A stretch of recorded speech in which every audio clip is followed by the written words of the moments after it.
Good morning. Priyantha මහත්තයා ඉන්නවද? බැංකු ගිහින් මැඩම්. සම්පත් ඔන්ලයින් බැංකින් පහසුයි ලේසි කාලය ඉතුරුයි. සම්පත් බැංකුව හෙට දින එළිය කරයි.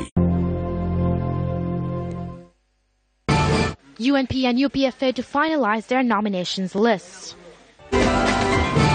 Complaints citing illegal appointments and promotions in the run-up to general elections rise to 67.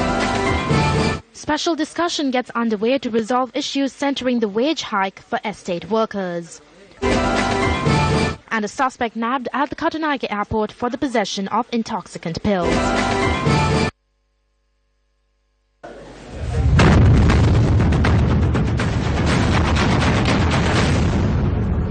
Welcome back. The United National Party and the United People's Freedom Alliance are finalizing their nominations list for the August parliamentary polls.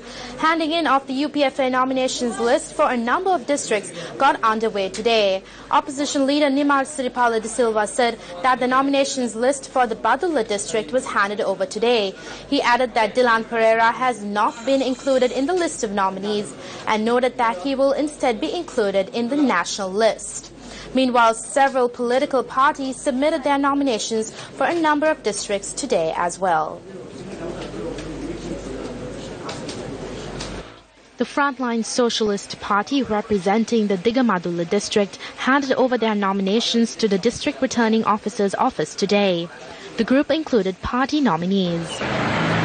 Nominations list of the Janasetta Peramuna, representing the Trincomalee district, was handed over to the district secretariat under the leadership of Janasetta Peramuna Venerable Battaramulle Sila Ratnathera. Since the announcement of the dates for the general elections, the Election Secretariat has received up to 67 complaints on the unauthorized appointments and promotions given to officials. The complaints unit of the Secretariat said that investigations are underway into the reports. Additionally, they have received up to 16 complaints on the display of posters and cutouts for the general elections. 12 complaints on the distribution of goods. The number of complaints lodged on the misuse of state property stands at 8, while 1 complaint has been lodged on the use of state personnel for election propaganda activities. 111 complaints have been received in total thus far by the Election Secretariat since the presidential elections. Meanwhile, the police have received up to 13 complaints on election law violations. Police headquarters stated that they have commenced investigations into these complaints. Let us now take a look at some of the views expressed in the political arena as the August polls draw closer.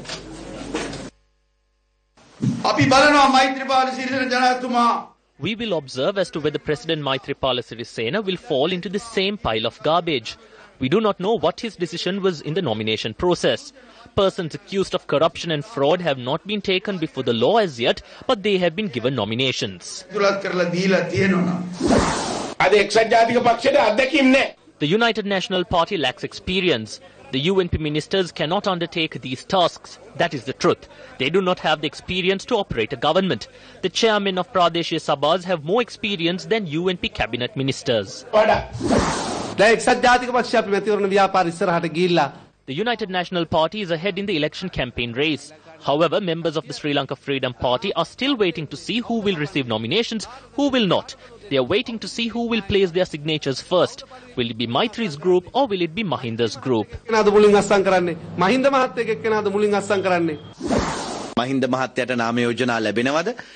Mahinda Rajapaksa receive nominations? Will he remain with the Sri Lanka Freedom Party under the UPFA symbol, the beetle leaf? These are the problems that have arisen today.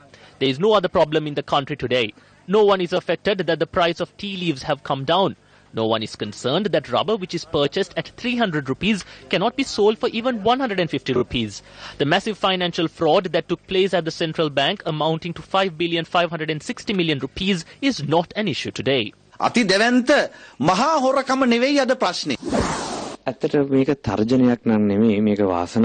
Actually, this is not a threat. This is our luck. This is because everyone who worked against the rule of Mahinda on the 8th of January is now working with the UNP. I can't believe that someone who was rejected by 6.2 million people is coming forward once again.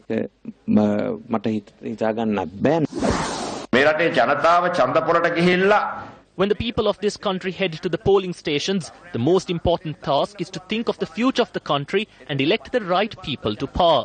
If you commit a wrong once, before the law punishes you a second time, the people will punish you.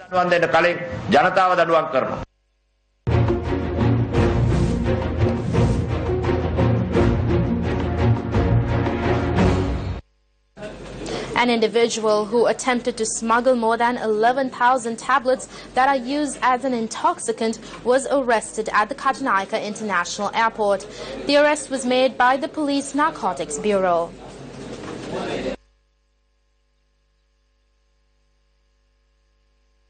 Police said they discovered tablets of 3 varieties in the possession of the suspect. Initial investigations revealed that he had attempted to smuggle the stock of drugs by concealing it in his luggage. The suspect is a resident of Thalatu Oya Kandy. Police said the suspect was arrested early this morning and arrived on a flight from Bangalore, India. Further interrogations are being carried out. The Criminal Investigation Department has arrested an individual who attempted to smuggle a stock of foreign currency overseas. The police media unit said that they had found foreign currency worth nearly 3.6 million rupees in the suspect's possession.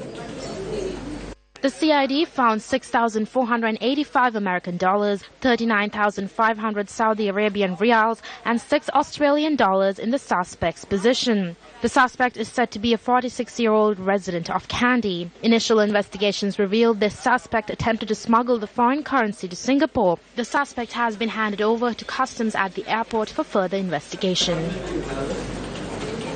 Still in local news, a special discussion will take place this evening to address the issue surrounding the salary increase for the estate workers. Commissioner General of Labour MDC Amaratunga noted that the discussions will be held under the auspices of the Secretary to the Ministry of Labour. The trade union action that was launched seeking a 1,000 rupee wage hike for estate workers entered its 5th day today. They point out that the wage agreement of the estate workers expired in March. Protests took place in the Central Hills over the past few days, demanding the wage hike.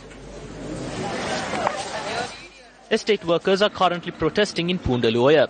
Our correspondent said that workers attached to 5 estates are engaged in this protest.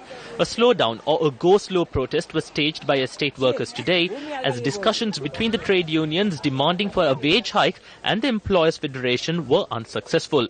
The ongoing protest has hampered the daily operations at a number of tea factories. Speaking at the Conservation of Sri Lanka's Caves and Development of Tourism program, Professor Gamini Adhikari commented on bridging tourism and archaeology. Speaking about conservation, Sri Lanka has close to 5,000 to 6,000 caves at present. This number could increase to 10 to 15,000 in the future. The reason is because there are certain unaccounted caves in certain settlements. Reports have emerged that caves could be found underwater due to the certain changes in the geographical plane of the country. We need to find out how we can educate people through our tourism industry about the country's valuable archaeological resources. Still in news here on the island, a group of private bus owners has refrained from duties in protest of a violation of the joint bus timetable of the Sri Lanka Transport Board of Ampara. Our correspondent noted that thereby short and long distance bus services plying from Ampara Depot will be halted. Bus owners have parked their buses at the Ampara main depot to mark their protest. They demand that a permanent solution be given out in writing.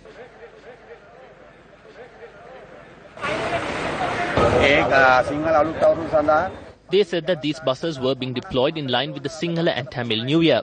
They said that they will be removed from service on the 18th of April, but they didn't. On the 19th, we filed a complaint with the police. The police did not take any action. We filed another complaint on the 11th of May, but that too was ignored. Even yesterday evening, we filed a complaint at 8:45 with regard to the buses plying from Ampara to Negombo. In addition to this, 7 other buses have been deployed from outside the timetable. These buses have been deployed to rob us of our turn.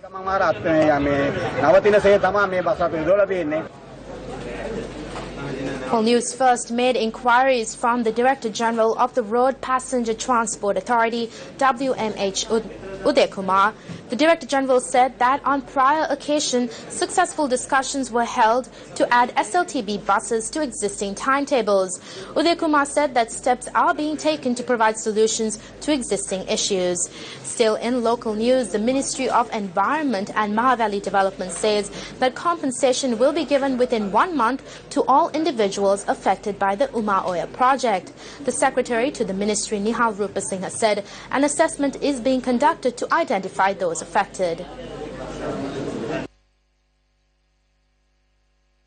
Rupasinghe added that the valuation department had deployed several groups to conduct the assessment. The Secretary to the Ministry went on to say that the government had made the financial allocations in order to provide compensation to the victims. Meanwhile, the Secretary said that they have successfully found solutions to fix the water leak in one of the tunnels in the project. Well, that's all we have for you on today's edition of Primetime News Lunch. Stay tuned for more of the very latest coming your way at 1:55.